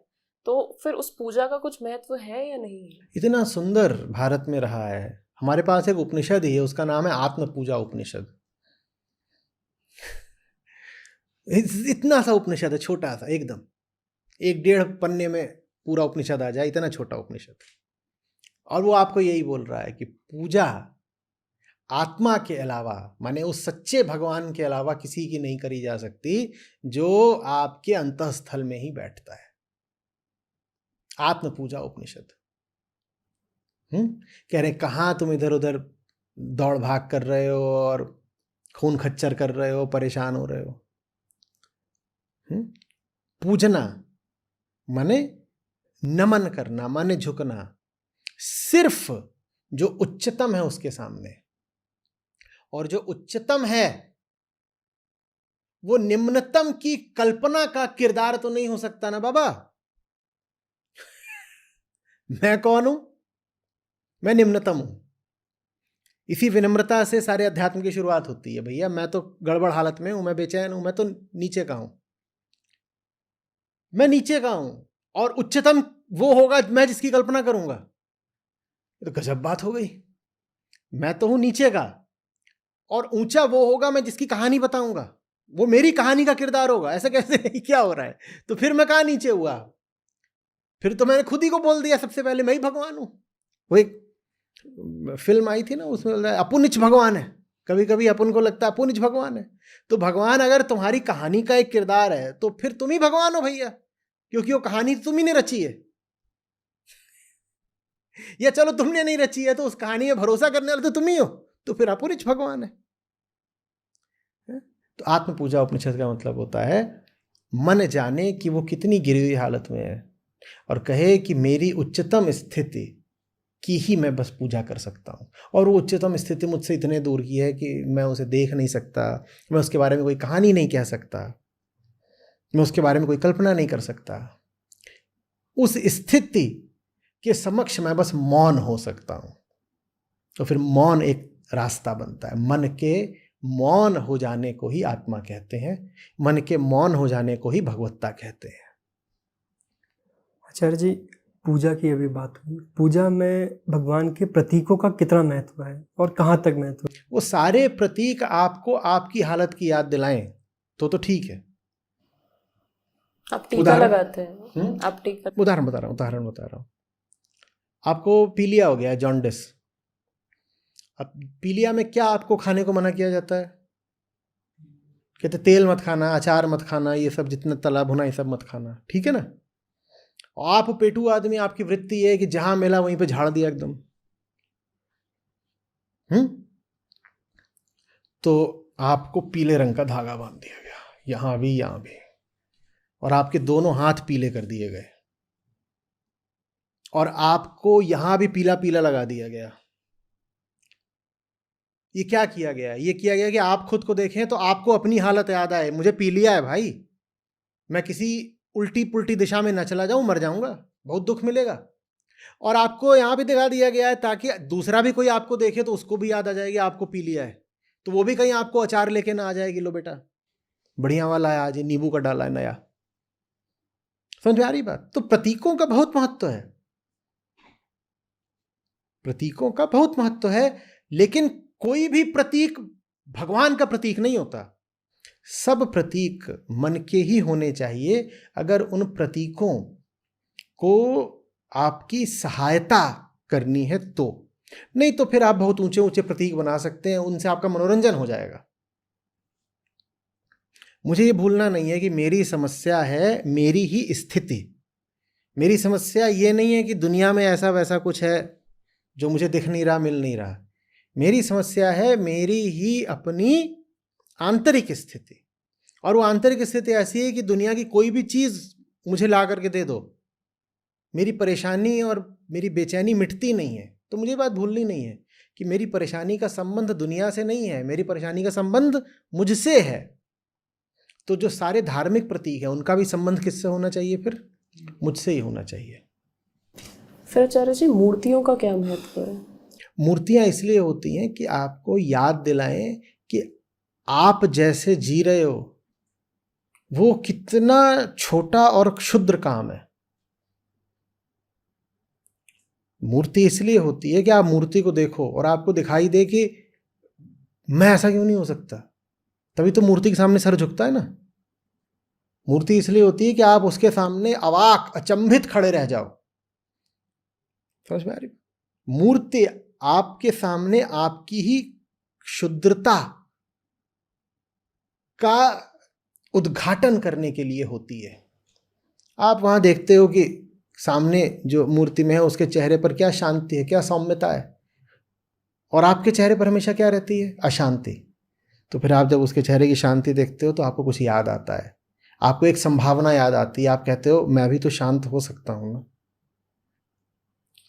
आप वहां देखते हो कि कोई खड़ा हुआ है, अब उसके पास अस्त्र है मान लो, अब वो अस्त्र आपको क्या याद दिलाता है? कि बहुत बड़ा रावण था लेकिन फिर भी डरना नहीं है, इतना बड़ा रावण था। और वो धनुष है, आप देख रहे हो धनुष को, उस धनुष से आपको याद आना चाहिए कि आप बात बात में डरते हो, और वो रावण से भी नहीं डरे। तो मूर्ति इसलिए नहीं होती कि वहां पर जाकर के जल्दी से फूल डाल दिया और पत्र पुष्प और ये सब वहां जल ये सब कर करके आ गए और घंटी बजा दी। उसको देख करके अपनी स्थिति याद आनी चाहिए कि एक ये है कि अयोध्या का राज्य छोड़ दिया और फिर लंका का सोना भी छोड़ दिया। एक तरफ से चले तो अयोध्या का सिंहासन और राज्य सब छोड़ के चले, और दूसरी तरफ गए तो वहां पे लंका का पूरा राज्य मिल रहा था और लंका का पूरा सोना मिल रहा था, वो भी छोड़ दिया। और एक मैं हूं कि मैं 2 रुपया ना छोड़ूं। मैं भी यहां मंदिर आया और बाहर ऑटो वाला था, तो देखा उसके मीटर में 98 रुपया बना था, 98 रुपया आया था मीटर में। अब मैं मंदिर आया हूं, ऑटो से उतरा, उसमें 98 रुपये दिखा रहा है, मैंने उसको 100 का पत्ता दिया और वो बोल रहा है 2 का सिक्का है नहीं। मैं कहा खबरदार, जा और जहां कहीं से 2 रुपये लेके आता है आ, नहीं तो तेरे ऑटो नहीं छोड़ूंगा मैं। या तो तू 2 रुपया लेके आ, नहीं तेरा ऑटो लेके जा रहा हूँ मैं। और फिर बेचारा इधर से उधर से जाके एक नींबू पानी बेच रहा था, उसके हाथ पांव जोड़ करके वहाँ उससे नींबू पानी लिया 3 रुपए का, उसको 5 का सिक्का दिया, तो उसने 2 रुपया जब लौटाया तो 2 रुपया लाके उसने मुझे दिया, फालतू में उसने नींबू पानी पिया। ये सारा कांड मैं अभी ठीक मंदिर के आगे करके आया हूँ। मैं 2 रुपया छोड़ने को तैयार नहीं हूँ जिंदगी में। और ये सामने खड़े हुए हैं, इन्होंने अयोध्या का राज्य और लंका का सोना दोनों छोड़ दिया।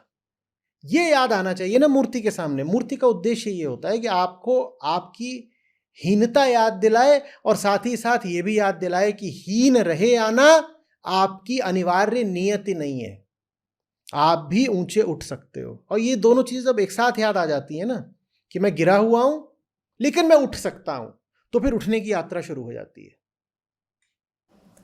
अभी जो मूर्तियाँ होती हैं उनका ज़्यादातर प्रयोग जो एक आम व्यक्ति करता है वो अपनी कामनाओं को पूरी करने के लिए करता है। मतलब बचपन से ही हम भी जब मंदिर जाते थे तो बचपन से यही बताया जाता था कि भगवान जी से जो मांगना है अच्छा सा वो जा कर के आप मांग लो। हाँ, इससे गलत कोई धर्म का और मंदिर का दुरुपयोग हो नहीं सकता। इस बहुत बहुत बुरा दुरुपयोग है, ये बहुत बुरा दुरुपयोग है। आप व्रत रखते हैं, बहुत बहुत गंदा वो दुरुपयोग है। और ये तमाम तरह के बाबा लोग होते हैं और धर्मगुरु होते हैं और जगहों की इस तरह की मान्यता प्रचारित कर दी जाती है कि यहाँ आके सब मनोकामनाएं पूरी हो जाती हैं। मनोकामना मंदिर ही मनोकामना से जुड़ गया है। लोग किसी त्योहार पर होगा तो ट्वीट करेंगे कि आज ये फलाना त्योहार है और भगवान आपकी सब मनोकामनाएं पूरी करें। तुम्हारी मनोकामनाएं ही तुम्हारा नर्क है, अभी तुम्हें और पूरी करनी है। और लोगों की कैसी मनोकामनाएं होती हैं आप जानते नहीं हैं क्या? किसी की मनोकामना ये होती है क्या कि मुक्ति मिले? सबकी मनोकामना यही होती है मेरा घर भरे और दुनिया भर का पैसा मेरे ही घर में आ जाए, यही तो मनोकामना होती है। और आप चाहते हो दुनिया का पैसा आपके घर में आ जाए, पड़ोसी की भी यही मनोकामना है। दोनों की मनोकामना एक साथ कैसे पूरी हो जाएगी? लेकिन ये मूर्खता धर्म के नाम पर खूब चलती रही है कि धर्म माने मनोकामना की पूर्ति। धर्म का अर्थ है मन को उसकी छोटी कामनाओं से मुक्ति दिलाना। मन की कामना पूर्ति नहीं करना, मनोकामनाओं की पूर्ति नहीं, मनोकामनाओं से मुक्ति, ये धर्म होता है। मनोकामनाओं की जहां पूर्ति हो रही हो उसको कहते हैं बाजार। वहां होती है मनोकामना पूरी, बाजार में। किसी को टिक्की चाहिए, चाट चाहिए, जूता चाहिए, शर्ट चाहिए, बताओ क्या चाहिए? चेहरा चमकाना है, मिलेगा। और क्या चाहिए बताओ? लाल रंग का सैंडल मांगता, मिलेगा। ये काम तो बाजार का है ना। जो मांगता भाई सब कुछ मिलेगा, दाम चुकाने का मिलेगा। मंदिर में भी फिर वही करने लग जाते हो, दाम चुकाते हो, जाके बोलते हो बस फलानी चीज मिल जाए, नौकरी मिल जाए, पुत्र की प्राप्ति हो जाए, मैं फलानी चीज दे दूंगा। और बहुत सारे बाबा घूम रहे हैं जो मनोकामना पूरी कर रहे हैं। दाम चुका बच्चा, जो चाहता सब मिलेगा।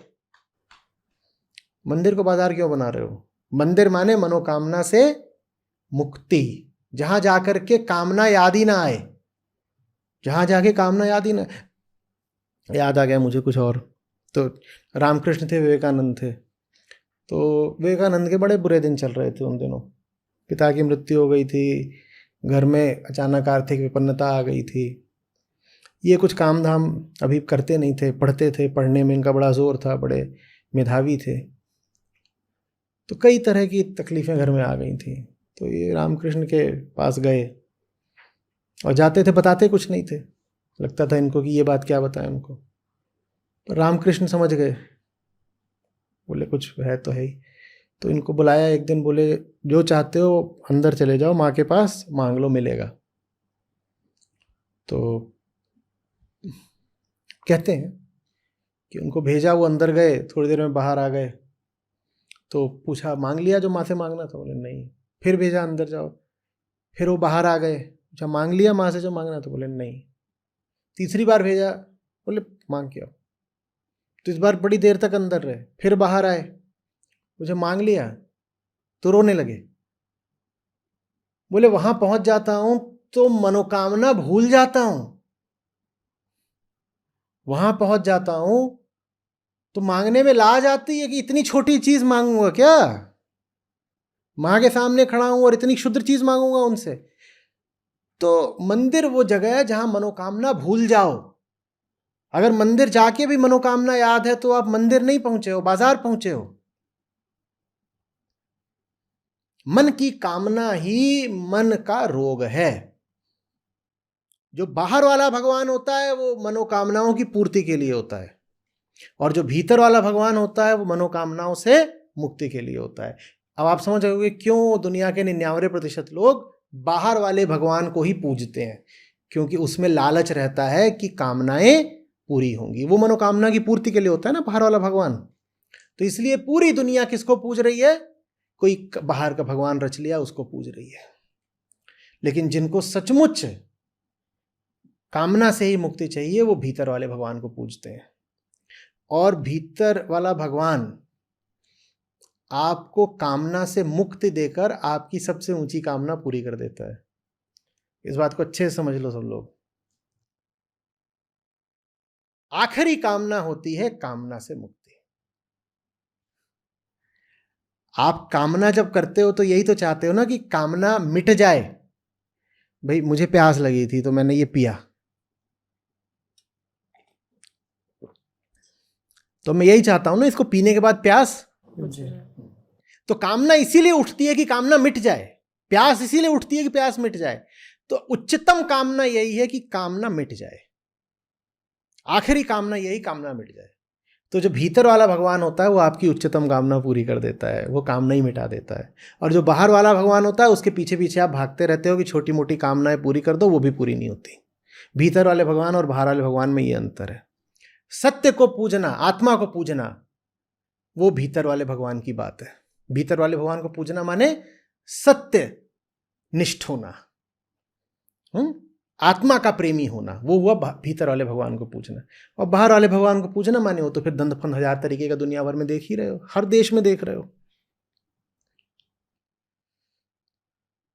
इसी में आचार्य जी कुछ लोगों के लिए एक तो भगवान जो है कामना पूर्ति का जरिया रहते हैं।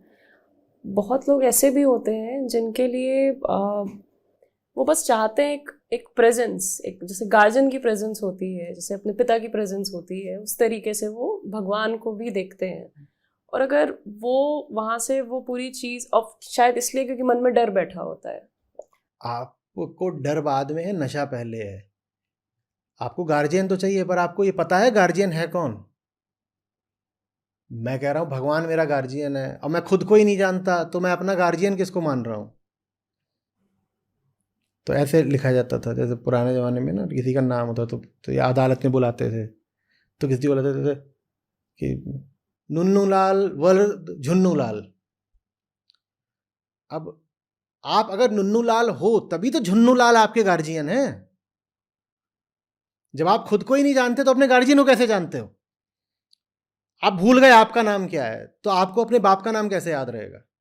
जब मैं स्वयं को नहीं जानता तो अपने पिता को कैसे जानूंगा? पर दुनिया घूम रही है, हे परमपिता, हे परमपिता।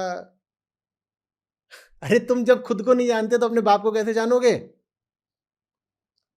समझ में आ रही बात? तो जो समझदार लोग होते हैं वो कहते हैं खुद को जान लूं, बाप का पता अपने आप चल जाएगा। जो नासमझ लोग होते हैं वो खुद को जानने का कभी कोई प्रयत्न नहीं करते, वो बस बाहर इधर उधर घूमते रहते हैं, अरे करके हे परमपिता, O my father, O my lord, O my god, ओ मेरे परमपिता, वो बाहर अपना घूमते रहते हैं। तुम बना तो रहे हो किसी को अपना गार्जियन, किसको बना रहे हो? और किसी को भी बना लोगे तो उससे तुम्हें सुविधा या सुरक्षा या संरक्षण मिल जाएगा क्या? आप कह रहे हो कि उससे एक भरोसा आ जाता है कि मुझे कोई मिल रहा है, किसी का हाथ है मेरे सर पे, एक होप मिलती है। अरे भैया मैं मेले में गया, मेरा नाम नुन्नू लाल, पिताजी से तो मैं बिछड़ गया। अब कोई भी यूं ही रैंडम आदमी चला जा रहा है, पीछे जाके उसकी उंगली पकड़ ली, तो उससे मुझे क्या मिलेगा? होप तो मिल जाएगी और कुछ नहीं मिलेगा। मैं नुन्नू लाल, और नुन्नू लाल ऐसा ही है जैसे नुन्नू लाल होते हैं। पूरी दुनिया में कौन है? सब नुन्नू लाल। नुन्नू लाल अपने आप को ही नहीं जानते तो अपने पिताजी को क्या जानेंगे? तो पिताजी तो मेले में तो कोई भी चल रहा है, जा जाके बार बार नुन्नू लाल पीछे से उसकी उंगली पकड़ लेते हैं, कहीं पैंट पकड़ लेते हैं, तो उससे नुन्नू लाल को एक होप तो मिल जाती है कि मुझे कोई मिल गया। पर कौन मिल गया? और जो मिल गया वो तुम्हारे किसी काम आएगा क्या? उससे तुम्हारा कोई रिश्ता ही नहीं है, यूं ही तुमने किसी को पकड़ लिया है बस, बेकार, अकारण। उनको होप मिल जाती है पर असली पिता नहीं मिलता। होप मिल जाती है, असली पिता नहीं मिलता। असली पिता इधर बैठा है।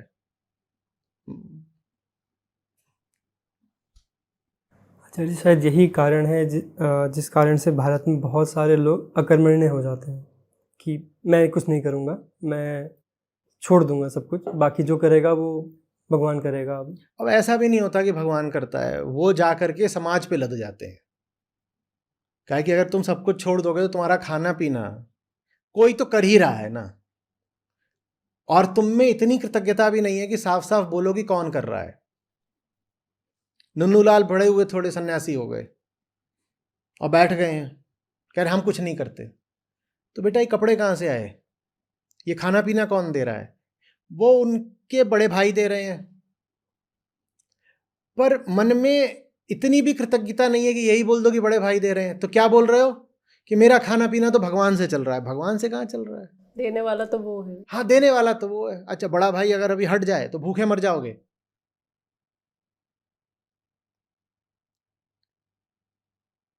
उसमें फिर ये तर्क रहता है कि बड़े भाई नहीं होंगे तो कोई और होगा, कोई और माध्यम होगा जिसके।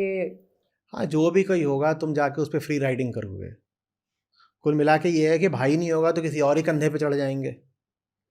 रहना तो मैं पैरासाइट ही है। और जिस पे भी चढ़ेंगे कभी उसको दो बोल कृतज्ञता के, अनुग्रह के, ग्रेटिट्यूड के भी नहीं बोलेंगे। हम बोलेंगे कि तूने थोड़ी दिया है, तुझे भी तो उसने दिया है। हाँ तूने थोड़ी दिया है, तुझे ही भगवान ने दिया है, तो तेरे माध्यम से भगवान ने हमें दिया है। ये क्या है? ये इनग्रेटिट्यूड, कृतज्ञता। सर इसी विषय में एक बात पूछनी थी। आप कह रहे हैं कि एक आम आदमी को ना ही आराम मिलता है, ना ही चैन मिलता है, ना ही उसकी मनोकामना पूरी, फिर ये जो भ्रम है उसका वो टूटता क्यों नहीं? वो बार बार वो तीर्थ पे जाएगा, मंदिर भी जाएगा, वो जाता जाएगा। इन्होंने वो शब्द इस्तेमाल करा था ना, होप। होप, क्या पता आगे मिल जाए। और साथ ही साथ कहानियां बना दी गई हैं कि बेटा अगर तुम्हें नहीं मिला है तो तुम्हारे कर्म खराब हैं, तुमने ठीक से फलाने फलाने कर्मकांड नहीं करे थे इसलिए तुमको नहीं मिला। अब एक काम करो और तुम तल्लीन होकर के कर्मकांड करो। पिछली बार तुमने 5 दिन का व्रत करा था, इस बार 10 दिन का व्रत करो। जब 10 दिन का व्रत करोगे तो मनोकामना जरूर पूरी हो जाएगी। पिछली बार तुम छोटे पर्वत पे चढ़ के मुराद मांगने गए थे, इस बार और ऊंचे पर्वत की यात्रा करो, इस बार जरूर तुम्हारी कामना पूरी होगी। तो होप माने आशा बची रह जाती है। और जानने वालों ने फिर क्या कहा है? आशा ही परमम दुखम। आशा से बड़ा दुख दूसरा नहीं है, और आशा से बड़ा भ्रम दूसरा नहीं है। इसी विषय में मैंने पढ़ा था कि कार्ल मार्क्स ने कहा था कि religion is the opium of the masses. हाँ, तो वो जिस रिलीजन की बात कर रहे थे मार्क्स, वो वही रिलीजन है जिसमें भगवान कहीं बाहर बैठा होता है। अगर भगवान कहीं बाहर बैठा है तो धर्म नशे से ज्यादा कुछ नहीं है, और धर्म से बड़ा होश कुछ नहीं है अगर भगवान यहाँ है। नशा के संदर्भ में उन्होंने बताया था कि न जानना, कुछ का कुछ समझना। नशे का यही अर्थ होता है ना, कि सामने बिल्ली है उसको कुत्ता समझ रहे हो, सामने छाया है उसको भूत समझ रहे हो। इससे याद आया, अभी भूत तो आए ही नहीं। आज की चर्चा तो भगवान और भूत पर थी, मामला सारा भगवान पे रह गया, भूत तो रह गए। चलो भूत अब ले आना। तो छाया है उसको भूत समझ रहे हो, या जैसे वेदांत में होता है कि रज्जु सर्प, रस्सी है उसको सर्प समझ रहे हो। तो यही सब है नशे के लक्षण। नशे में कुछ एक तरह से प्लेजर तो मिलता है, तो वो प्लेजर कहाँ है उसमें? वो प्लेजर है यथार्थ के दुख से थोड़ी देर के लिए बेखबर हो जाने का प्लेजर। हम जैसे जी रहे हैं, हम मूर्ख लोग हैं, तो जब मूर्खता करोगे तो उसमें दुख भी मिलता है। बेहोशी में थोड़ी देर के लिए उस दुख से राहत मिल जाती है।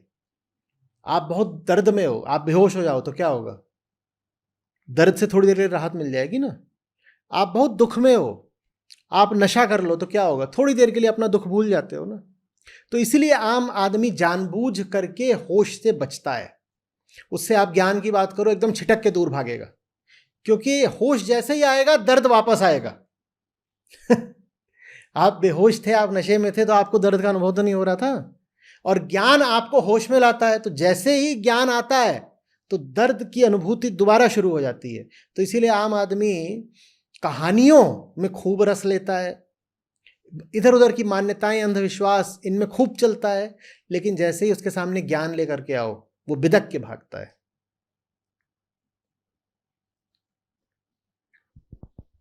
तो अगर हमें उसको उससे हटाना है तो वो जो प्लेजर है उसी चीज़ को उसको बताना होगा कि तुम जिस चीज़ के पीछे भाग रहे हो तुम्हें बाहर नहीं मिलेगी। तुम्हारी जो समस्या है उसका समाधान इधर उधर दौड़ धूप करके और 50 तरीके के विश्वास और कल्पना और मान्यता, इनसे तुम्हें कुछ नहीं मिलने वाला। ये यहाँ आत्मा, आत्मा मैं, आत्मा माने मैं, जो मेरी शुद्धतम अवस्था है उसको आत्मा बोलते हैं। सब अवस्थाओं के पार जो मैं हूं उसको आत्मा बोलते हैं।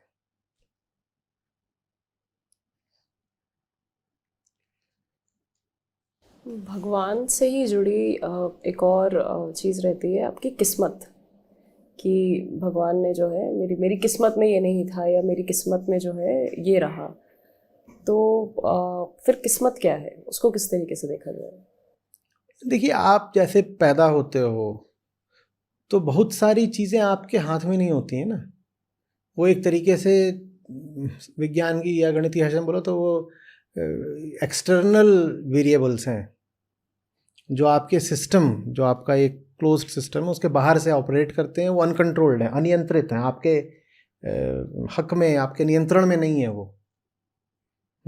उदाहरण के लिए आप किस लिंग में पैदा हुए हो, अब आप क्या करोगी? आप महिला पैदा हुई, पुरुष पैदा हुए, आपको कद क्या मिला है, आप किस देश में पैदा हुए, आपकी जाति, आपकी आर्थिक स्थिति, ये सब चीज़ें आपके नियंत्रण में तो होती नहीं है ना।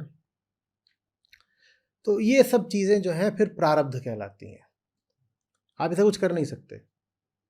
इसी तरीके से फिर आप जब जीवन में आगे बढ़ते हो तो 100 चीज़ें होती रहती हैं। आपके पिताजी की लॉटरी लग गई, या आपके घर में किसी की अकाल असमय मृत्यु हो गई, आपको किसी वजह से बहुत अच्छे स्कूल में पढ़ने को मिल गया, आपका किसी परीक्षा में 1 नंबर से चयन होते होते रह गया, आप जहां गए वहां आपको कुसंगति ही कुसंगति मिल गई, किसी संयोग के चलते किसी गलत व्यक्ति से आपका प्रेम प्रसंग जुड़ गया। तो ये सब चीज़ें जो आपके पूरे नियंत्रण में नहीं होती। आपको क्या पता कि आपके जीवन में कौन आ जाएगा? एक रैंडमनेस है, ये रैंडमनेस है, सीधी सीधी ना, यादृच्छिक है मामला, रैंडम है, अकारण है, कुछ इसमें कह नहीं सकते, संयोग मात्र है। बस में मेरे बगल में कौन बैठ जाएगा मुझे क्या पता? बस में जो मेरे बगल में बैठ गया उससे मेरी प्रीत जुड़ गई, तो होता ही है। पड़ोस में मेरे कौन रह रहा है मुझे क्या पता? अब पड़ोस में जो रह रहा था उससे फिर मेरी प्रीत जुड़ गई, या मेरी लड़ाई हो गई, वो पड़ोसी था ही ऐसा, लड़ाई हो गई, मैंने उसका सर फोड़ दिया, मैं जेल चला गया, अब 14 साल जेल में काट के आए। क्यों? क्योंकि संयोगवश ऐसा पड़ोसी मिल गया था कि लड़ाई हो गई। 50 चीज़ें ऐसी होती हैं। किसी दिन जा रहे थे, ऊपर से बिजली गिर गई, आपकी गाड़ी में आग लग गई और आपका हाथ खराब हो गया एक। अब ये सब बातें, इस पे आपका कोई नियंत्रण नहीं होता है ना। कोविड हो गया, क्या करोगे? अच्छे खासे आदमी थे, आपने मांगा नहीं था, संयोग की बात है, हो गया।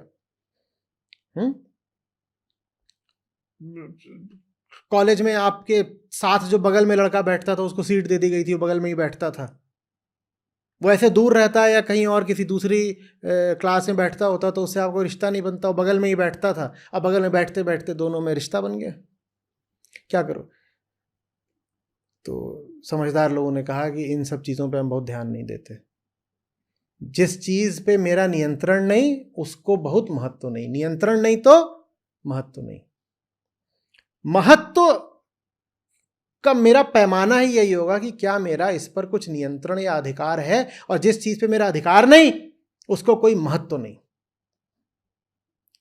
तो इसी फॉर्मूले, इसी सूत्र पर चलते हुए कृष्ण भी अर्जुन को याद दिलाते हैं कि बेटा बस ये याद रखना ना कि अधिकार किस चीज पर है, जिस चीज पे अधिकार नहीं उसको क्या नहीं देना है? महत्व नहीं। सूत्र क्या है? अधिकार नहीं तो महत्व नहीं। तो बोलते हैं कर्मण्येव अधिकारस्ते, मा फलेषु कदाचन।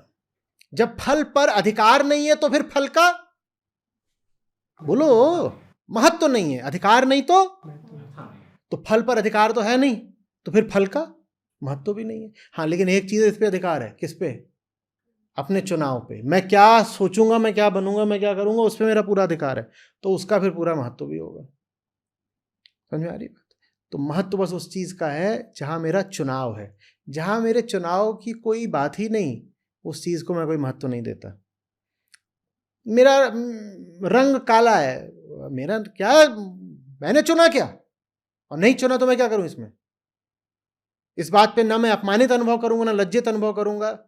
हाँ, जो चीजें मेरे चुनाव की थी और वहां मैं कोई गलती कर दूं तो मेरी खोट, और मैं अपने आप को दंड भी दूंगा। तो ये मत देखो कि कौन सी चीज तुमको मिल गई है, काला गोरा इसमें कुछ नहीं रखा। कद छोटा रह गया, कद ऊंचा रह गया, इसमें कुछ नहीं रखा। स्त्री पैदा हो गए, पुरुष पैदा हो गए, इसमें कुछ नहीं रखा। अमीर पैदा हो गए, गरीब पैदा हो गए, इसमें कुछ नहीं रखा। बात इसकी है कि जो कुछ भी मिला तुमने उसका किया क्या। ये सब चीजें हैं जो बस तुमको मिल गई हैं, दीज आर गिवन वेरिएबल्स। अब प्रश्न ये है कि ये जो भी तुमको मिला तुमने उसका किया क्या। समझ में आ रही बात? बेसन भी हो सकता है, गेहूं का आटा भी हो सकता है, जौ, बाजरा, रागी, 50 तरह की होती हैं चीजें। ये सब तुम्हें क्या है, जो तुम्हें चीजें मिली, अलग अलग रंग की चीजें मिली हैं। रंग से क्या होता है, देखना क्या है, जो कुछ भी मिला था तुमने उससे पकाया क्या। मुझे तो सब सड़ा ही सड़ा मिला था, तो ऐसी रसोई छोड़ने का अधिकार भी मिला था ना जिसमें सब सड़ा ही सड़ा हो। जाओ कहीं और अपनी नई रसोई बनाओ, वो अधिकार तो है ना, नया निर्माण करो। देखो कि तुम क्या कर सकते हो, ये मत रो कि तुम्हारे साथ हुआ क्या। ये जो भाग्यवाद है ये बहुत बुरा होता है, फेटलिज्म। हाय मैं क्या करूं, मेरे साथ तो ऐसा हो गया, किस्मत ने ऐसा कर दिया। जी किस्मत पे किसका नियंत्रण है? तो किस्मत की फिर बात क्या करनी है? कर्मण्येव अधिकारस्ते, कर्म की बात करो। अच्छा जी, आपने अभी बताया कि सारी चीज़ें जो प्रारब्ध है वो बेसिकली वेरिएबल्स हैं जिनको हमको दे दिए गए हैं, और कहा है कि उनके साथ आप कैसा सदुपयोग करते हैं।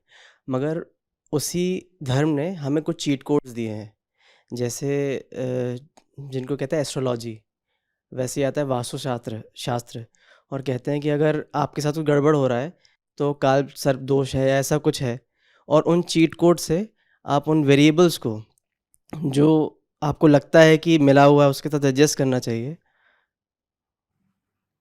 ऐसे नहीं होता।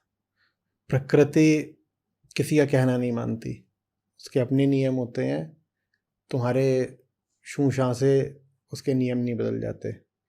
विज्ञान भी प्रकृति के नियमों को तोड़ने का प्रयास भी नहीं करता, बस वो उनको जानने का प्रयास करता है।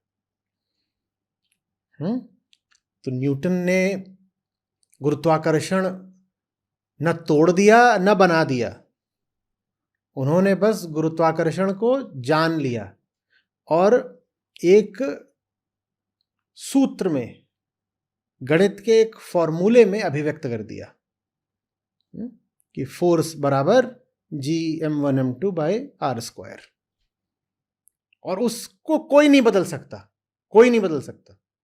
तो कोई चीट कोड नहीं होता। न्यूटन ने भी बस आपको बताया है कि ऐसा होता है। न्यूटन भी ये नहीं कर सकते कि वो जो चीज है उसको बदल दें, बदलने का किसी के पास हक नहीं है। प्रकृति के संयोगों को कोई नहीं बदल सकता, उसके अपने तरीके हैं, अपने वो हैं। और इसी तरीके से मन है, मन के भी अपने नियम हैं, उसमें ये वो करना उससे नहीं चलता। किसी में आचार्य जी एक और काफ़ी महत्वपूर्ण मुद्दा है कि भगवान के नाम पर मंदिरों के बाहर पशु बलि दी जाती है। तो अपनी कामना कुछ होती है आपकी, और आपको बताया जाता है कि आपको अगर ये कामना की पूर्ति चाहिए तो आप उसके लिए इन पशुओं की जो है बलि दे दें। तो इसी पे ही सवाल था कि नहीं देखो, जब भगवान ही तुम्हारी कामना का ही दूसरा नाम है कि भगवान माने कामना, भगवान माने कामना पूर्ति, तो आपको अगर पशु के मांस की कामना है तो आप भगवान के नाम पे उसको पूरा करोगे, क्योंकि भगवान को तो आपने सीधे सीधे कामना से जोड़ दिया ना। तो अब भगवान के नाम पे आप वो सब कुछ करोगे जिससे आपकी कामनाएं तृप्त होती हैं। भगवान के नाम पे बढ़िया लज्जतदार खाना चलेगा, भोजन चलेगा। त्योहारों पे क्या चलता है? बढ़िया खाना बन रहा है, खाओ। अब धर्म का स्वादिष्ट और जायकेदार खाने से क्या संबंध है? कहें वाह क्या स्वाद है, क्या लज्जत है। कभी सोचा नहीं कि धर्म का संबंध जबान के स्वाद से क्या होगा? है बहुत गहरा संबंध है। और गहरा संबंध ये है कि जो हमने धर्म बना रखे हैं वो सब के सब धर्म बस हमारी कामनाओं के रूप हैं। तो जब धर्म ही कामना का रूप है तो धर्म के नाम पर बढ़िया बढ़िया कपड़े चलते हैं। धर्म में देखा सोना कितना चलता है, आभूषण कितने चलते हैं। धर्म का संबंध सोने से कैसे जुड़ गया? स्वर्ण ही स्वर्ण धर्म के नाम पर, भोजन ही भोजन धर्म के नाम पर, स्वाद ही स्वाद, रंग ही रंग, पैसा ही पैसा धर्म के नाम पर, दूध ही दूध धर्म के नाम पर, दुग्धाभिषेक चल रहा है। क्यों? धर्म का दूध से क्या लेना देना यार? कभी नहीं सोचा? मन के चैन का किसी पशु के दूध से क्या लेना देना होगा? लेकिन कामनाएं, बस कामनाएं हैं। तो पैसा लाओ, सोना लाओ, दूध लाओ, भोजन लाओ, अच्छे अच्छे कपड़े लाओ। ये दुनिया भर में रहा है कि जो पुरोहित लोग रहे हैं, चाहे किसी भी धर्म के पुरोहित हों, वो उनको कपड़े देने की प्रथा रही है। ये कपड़े क्यों? धर्म तो आवरण उतारने के लिए है। धर्म तो इसलिए है कि अपने ऊपर तुमने जो कुछ भी लाद रखा है सब उतार दो, सारे अपने छिलके उतार दो। धर्म तो इसलिए होता है। तो धर्म में ये फिर इतने वस्त्रों का महत्व कहां से आ गया? आम आदमी भी हो सकता है कि ये सीधा साधा जीवन जी रहा हो, लेकिन अगर वो धार्मिक हो जाए तो उसको बहुत चक्कर लगाने पड़ेंगे बाजार के। आम आदमी तो फिर भी हो सकता है कि लगभग एक सन्यासी का जीवन जी रहा हो, अपनी शांत अपनी जिंदगी उसकी छोटे से घर में, लेकिन अगर वो धार्मिक हो गया तो अब उसके चक्कर लगेंगे बाजार के। इस तरीके का वस्त्र चाहिए, इस तरीके का आटा चाहिए, और पता नहीं क्या क्या चीजें होती हैं जो धर्म के नाम पर चलती हैं। इस तरीके का बड़ा कलश चाहिए, धूप अगरबत्ती, क्या धूप अगरबत्ती, इस तरह की अगरबत्ती, इस तरह की सुगंध चाहिए, इस तरीके का रंग कराओ। अब ये सब धर्म के नाम पे होने लग जाता है। तो धर्म क्या है? धर्म तो हमने कामना से जोड़ दिया, इसीलिए हमारा धर्म बाजार से बिल्कुल जुड़ा हुआ है। भीतर वाला धर्म बाजार से नहीं जुड़ा होता। जो यहाँ वाला धर्म होता है ना, आत्मा वाला धर्म, असली भगवान वाला धर्म, भीतरी भगवान वाला धर्म, उसका बाजार से कोई नहीं रिश्ता होता। वही सच्ची आस्तिकता होती है। जो ये बाहर का धर्म है ये नास्तिकता है। अच्छा जी, भारतीय समाज में भजनों को सुनने का बहुत महत्व रहा है। मैंने बचपन से ही अपने घर में या अगल बगल में ये देखा है कि लोग सुबह शाम भजन सुनते थे। बहुत लोगों को भजनों के अर्थ भी समझ में नहीं आते थे, ठीक है, लेकिन सही भजन क्या है? क्योंकि जो भी भजन हमने सुने हैं या तो वो किसी ईश्वर की बेसिकली महिमा मंडित कर रहे हैं उसे, ठीक है, उसमें से जो सीख ली जा सकती है वो क्या चीज़ होनी चाहिए? देखो, पहली बात तो जो सही भजन है वो सही व्यक्ति द्वारा आना चाहिए। भजन सही हो इसके लिए भगत सही होना चाहिए ना। तभी तो वो, नहीं तो फिर आप भज तो किसी को भी सकते हो। आप अपनी कामनाओं को ही भजना शुरू कर दो, उसका नाम भी भजन हो सकता है। इस समय इतना सारा जो भक्ति संगीत चल रहा है बाजार में, वो और क्या है? वो कामनाओं को ही तो भजा जा रहा है उसमें। तो पहली बात तो स्रोत उसका सही हो। दूसरी बात, देखो कि तुम उसका अर्थ समझ रहे हो कि नहीं समझ रहे हो। क्योंकि अच्छे आदमी और ऊंचे आदमी ने भी कोई बात बोली है, वो बात इसलिए बस थोड़ी बोली तुम उसे गाए जाओ गाए जाओ गाए जाओ, बिना समझे गाए जाओ। उसका मतलब भी तो समझो कि क्या बोला गया है। जैसे हमारा संत सरिता होता है, अब वो उसमें 5 घंटे सत्र चलता है, और 5 घंटे में गाने का कार्यक्रम कुल कितनी देर होता है? 5 घंटे में गाने वाली बात कुल कितनी देर की होती है? कुल मिला के 20 मिनट होगा, आधा घंटा होगा। और बाकी 4.5 घंटे हम क्या करते हैं? समझते हैं। हम कहते हैं समझने में 4.5 घंटा लगाओ, फिर आधा घंटा गाओ। बिना समझे अगर गा दिया तो अनर्थ हो जाएगा। और समझना इतनी आसान बात नहीं है। 4.5 घंटा लगता है, तब एक छोटे से भजन का अर्थ स्पष्ट होता है। फिर गाओ उसको। ये लोग जो बिना समझे ही गाते रहते हैं, वो बस भजन के नाम पे अपना संगीतमय मनोरंजन कर रहे हैं।